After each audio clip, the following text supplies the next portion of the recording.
Olá, eu sou o Pedro Anderson, jornalista especializado em finanças pessoais, e este é o Vamos a Contas, um episódio bónus, especial, semanal, do podcast Contas Poupança. Respondo às vossas perguntas em áudio que enviaram para o número do WhatsApp 92 775 3737. A sua pergunta é muito importante. Vamos à dúvida desta semana. Estamos em 2025 e o futuro chegou. É a inteligência artificial que governa o mundo, as casas que são inteligentes e os carros que se conduzem sozinhos. E mesmo assim, ainda paga comissões de manutenção de conta? No Active Bank essa comissão é zero e acreditamos que existem maneiras muito melhores de gastar o seu dinheiro do que aí. Sem filas, sem papelada e com uma app simples, intuitiva e feita à sua medida. Passe pelo site e dê o primeiro passo rumo ao banco que já está no futuro. Banco Active Bank S.A. Olá Pedro, sou o seu ouvinte desde há muito tempo e espero que esteja tudo bem consigo e com a sua família. Quero aproveitar a oportunidade para partilhar um dilema que me surgiu e que acredito poderá interessar a muitos ouvintes na mesma situação. Eu tenho um crédito de habitação de cerca de 55 mil euros e numa recente avaliação para transferência do crédito do banco, o meu imóvel foi avaliado acima dos 150 mil euros. O banco novo, para o qual transferi o crédito, perguntou-me, no início do processo, se queria apenas um montante em dívida na altura da transferência ou se pretendia aproveitar para pedir mais valor, julgo que até 80% do valor de avaliação. Na altura, optei por cobrir apenas a dívida existente, de referir que o banco assumiu todos os custos de transferência e foi incluído na negociação spread zero durante os 2 primeiros anos e 0,7 após este período. Aqui é que entra o que me veio à ideia, já o processo estava terminado, mas que poderei ponderar novamente dentro de algum tempo se fizer efetivamente sentido o cenário que partilho de seguida. Então vamos lá. Mas e se em vez de transferir apenas um montante em dívida tivesse pedido mais, digamos, 70 mil euros e investido esses fundos num ETF, por exemplo o SXR8, que registra historicamente um retorno líquido médio anual de cerca de 7%. De acordo com a minha análise e com o que sei atualmente, num horizonte de 10 anos, mantendo este retorno médio e aplicando a regra dos 72, conseguiria duplicar o capital investido, que assumindo os 70 mil euros de reforço que pedia ao banco, daria à volta de 140 mil euros. Ou seja, conseguiria, em 10 anos, ter o montante necessário para amortizar todo o valor do crédito que esteja em falta, ou seja, os 55 atuais mais os 70 de reforço, menos o que for entretanto pago mensalmente, compensar os juros que paguei ao banco durante estes 10 anos e ainda me sobrava dinheiro. Ou posso simplesmente optar por pagar normalmente o crédito mensalmente no prazo que resta e deixar o investimento crescer como se fosse o nosso pé de meia para a reforma e dentro de alguns anos, quem diz, mais próximo da reforma, começar a mobilizar para algo menos arriscado, obrigações, por exemplo. Bem, em suma, o meu objetivo com este cenário é perceber se consigo utilizar uma taxa de juros relativamente baixa, o crédito de habitação, para alavancar um montante que considere significativo e obter um retorno potencialmente superior, considerando o comportamento histórico do mercado e o risco envolvido. Finalizo agradecendo-lhe todo o excelente trabalho que faz, como referi, sou ouvinte há vários anos e com 33 anos atualmente, invisto há cerca de 3 ou 4 anos e reconheço que muitas vezes que a ignorância é o nosso maior inimigo, tenho receio de não estar a aproveitar todas as oportunidades que poderia e daí também partilhar esta questão para obter o seu feedback. Um grande abraço e continuação de bom trabalho. Olá, muito obrigado pela pergunta. Eu fico maravilhado com a evolução do conteúdo das vossas dúvidas, porque eu diria que há 2, 3 anos para trás eu jamais esperaria que alguém me fizesse uma pergunta como essa que acabou de fazer. Alguém que fala em ETFs, que fala em alavancar investimentos, em alguém que pensa no futuro e passar de investimentos de alto risco para investimentos de baixo risco, como as obrigações. Portanto, eu fico de veras maravilhado com esta evolução por parte de tantos de vocês. Ora, respondendo então à sua pergunta, aquilo que no fundo está a propor e que está a pensar de uma forma muito inteligente, chama-se alavancar investimentos, ou seja, utilizar crédito para ganhar dinheiro com esse dinheiro que lhe emprestaram. Pedir dinheiro emprestado para investir. Ora, eu vou dar a minha opinião, que já sabem que não é lei nem coisa que se pareça. Com certeza ouvirá outras pessoas dizer exatamente o contrário do que eu lhe vou dizer agora, mas vou partilhar a minha opinião e depois cada um decide como muito bem entender. Eu sou frontalmente contra pedir crédito para investimentos sem capital garantido.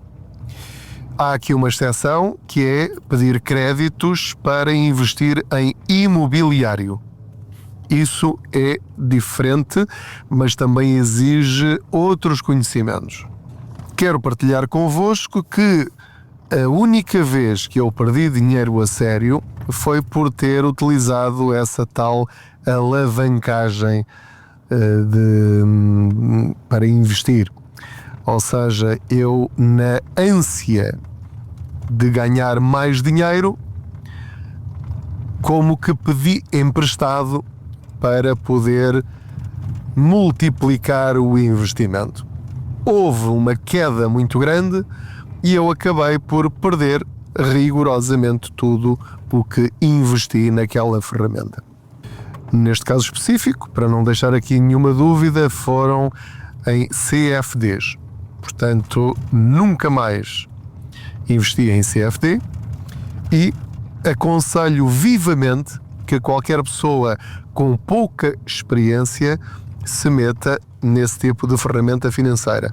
Tem alguma coisa de ilegal? Não, não tem.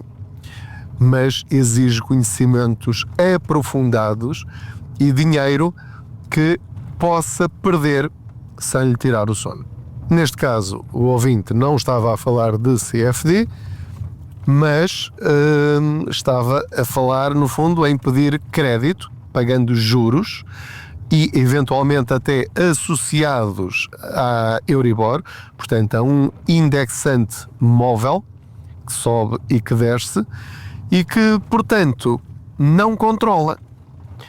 E, ao não controlar essa taxa de juro, corre riscos imensos em relação ao seu investimento. E é isso que eu quero alertá-lo. Pode fazer isso que mencionou? Claro que sim. Pode, e até pode correr bem. Até pode acontecer exatamente tudo aquilo que referiu e que é a sua expectativa. Mas, por outro lado, acho que me cabe a responsabilidade de lhe dizer que também pode acontecer tudo ao contrário. Porquê? Porque a vida dá muitas voltas, a Euribor pode de repente disparar novamente para 5%, como aconteceu agora recentemente, mais o spread, a sua prestação ao banco pode subir de uma forma desmesurada para a sua realidade financeira, que agora até pode ser boa, mas na altura, quando isso acontecer, se acontecer, pode destruir completamente as suas finanças e pode perder mais dinheiro do que aquele que está agora na expectativa de ganhar. Portanto, em resumo, na minha opinião, nunca, em nenhuma circunstância, deve pedir dinheiro emprestado, deve fazer créditos bancários com juros para investir em ferramentas financeiras mobiliárias.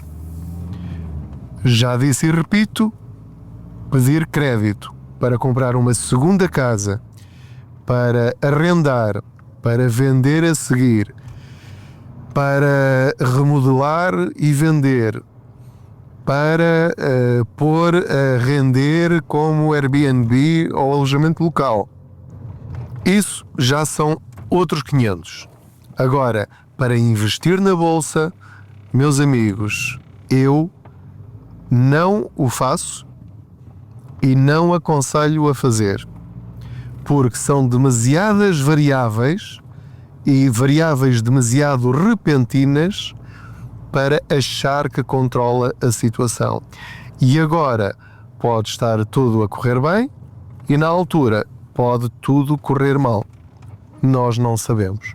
Portanto, só deve investir dinheiro seu e que não lhe faça falta para nada urgente, para nada que vá precisar nos próximos 3 a 5 anos, e mesmo após 5 anos já sabe que tem o risco de as coisas não correrem bem.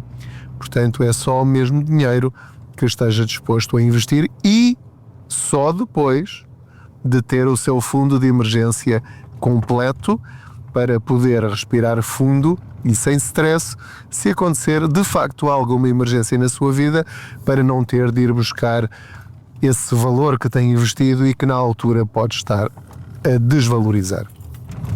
Espero ter respondido à sua pergunta. Provavelmente não é a resposta que gostava de ouvir, mas se tem esse perfil completamente agressivo para os investimentos, deve fazer aquilo que achar que é melhor para si. E daqui a 10 anos, talvez me queira enviar uma mensagem e dizer: olha, não segui o seu conselho, resolvi fazer exatamente aquilo que eu tinha perguntado e já tenho a minha casa paga e ainda tenho os 50 mil euros aqui do meu lado. Portanto, valeu a pena ter corrido esse risco. Na boa, ficarei feliz por si se isso acontecer. Eu não o faria. Já agora, uma última observação. Tem 30 anos, é muito novo. Portanto, faça, se isto for confortável para si, siga o caminho clássico e veja se resulta. E à medida que for vendo os resultados, que não vão ser imediatos, mas daqui a 5 anos, 6 anos, 7 anos, já vai estar a ver o seu dinheiro de facto a crescer, e depois com esse valor talvez já possa fazer muito daquilo que está a pensar agora. Se quiser arriscar, força, mas consciente dos riscos. Muito obrigado por me ter acompanhado em mais esta boleia financeira. É um prazer saber que estão aí desse lado. Não se esqueça de enviar as suas perguntas em áudio para o 927753737. Subscreva a newsletter Contas Poupança em www.contaspoupanca.pt, de me seguir nas redes sociais e juntos vamos arranjando maneiras de ganharmos mais dinheiro com o nosso dinheiro. Muito obrigado, boas poupanças. Estamos em 2025 e o futuro chegou. É a inteligência artificial que governa o mundo, as casas que são inteligentes e os carros que se conduzem sozinhos. E mesmo assim, ainda paga comissões de manutenção de conta? No Ativo Bank essa comissão é 0 e acreditamos que existem maneiras muito melhores de gastar o seu dinheiro do que aí. Sem filas, sem papelada e com uma app simples, intuitiva e feita à sua medida. Passe pelo site e dê o primeiro passo rumo ao banco que já está no futuro. Banco Ativo Bank S.A.